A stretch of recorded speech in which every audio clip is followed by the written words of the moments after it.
Hey everyone, Ultra Instinct Beef here. Today, we're diving deep into the journey of one of the most central, yet debated characters in Classroom of the Elite. Horikita Suzune.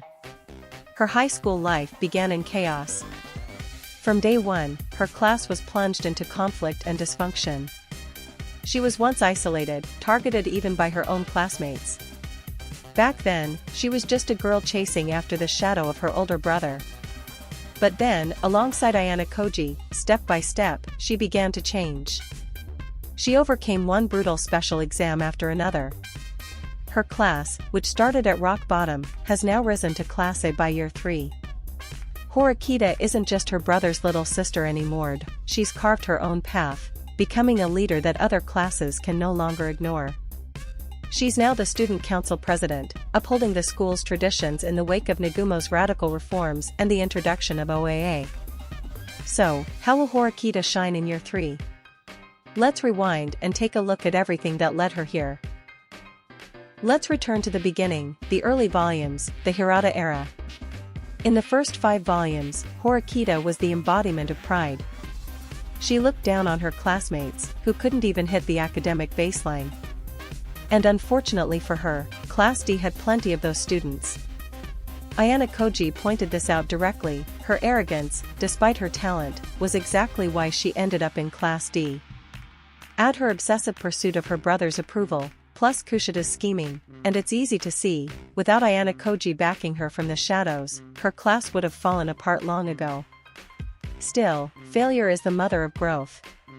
She lost badly to Ryuan and Kushida in the sports festival. But that failure lit a spark. When she followed Ayana Koji's advice to bring back the runaway Sudo, her true journey began. In Volume Six's Paper Shuffle, she helped raise the class's grades and saw through Kushida's sabotage. Meanwhile, Ayana Koji was busy being Ayana Koji, crushing Ryuan, winning over Kei, and even curing Hanami's psychological issues in Volume 9 by squatting outside her room like a total anime weirdo. Then came Volume 10. The voting exam, where one student had to be expelled. For Hirata, it was devastating. Horikita, though, was more pragmatic. She pinpointed the weakest link and made the tough call. Her brother, Manabu, began to acknowledge her growth. But the final exam of year 1 brought their toughest opponent yet, Sakayanaji.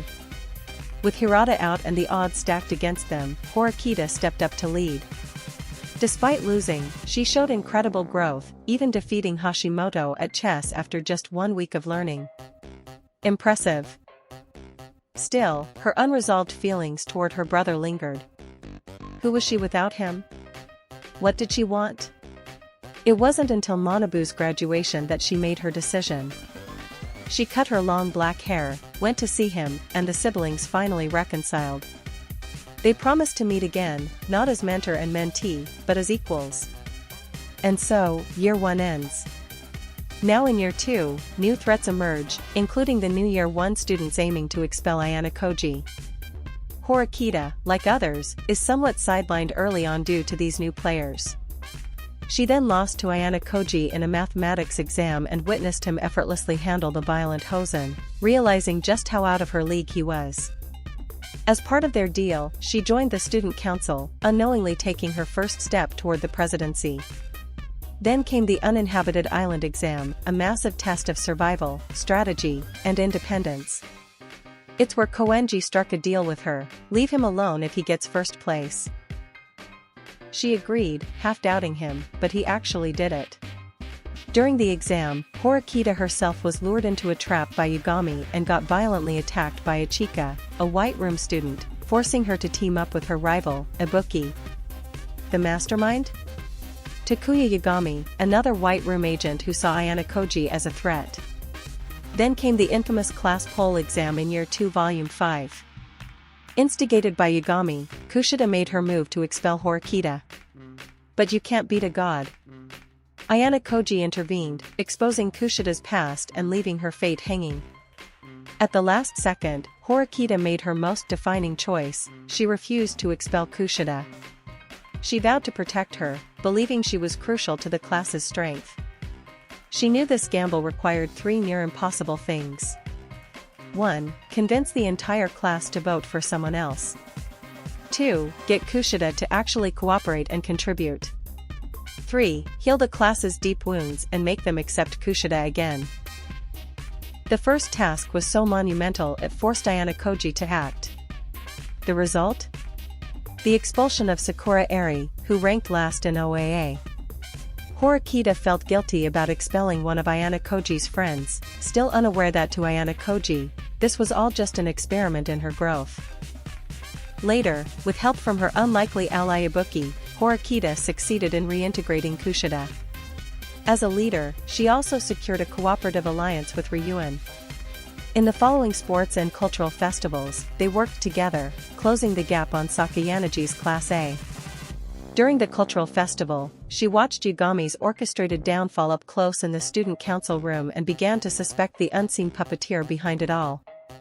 She confronted Ayano Koji on the school trip, asking not just about Yagami, but about his past.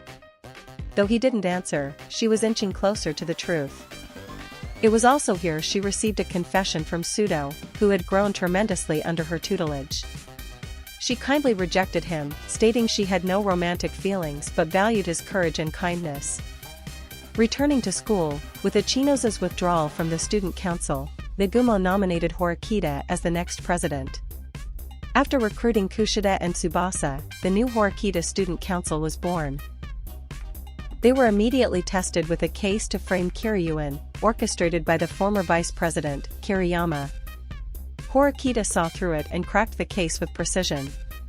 In the final special exams of the year, she defeated Sakayanagi and later Hanami's class, officially promoting her class to Class A as Year 3 began.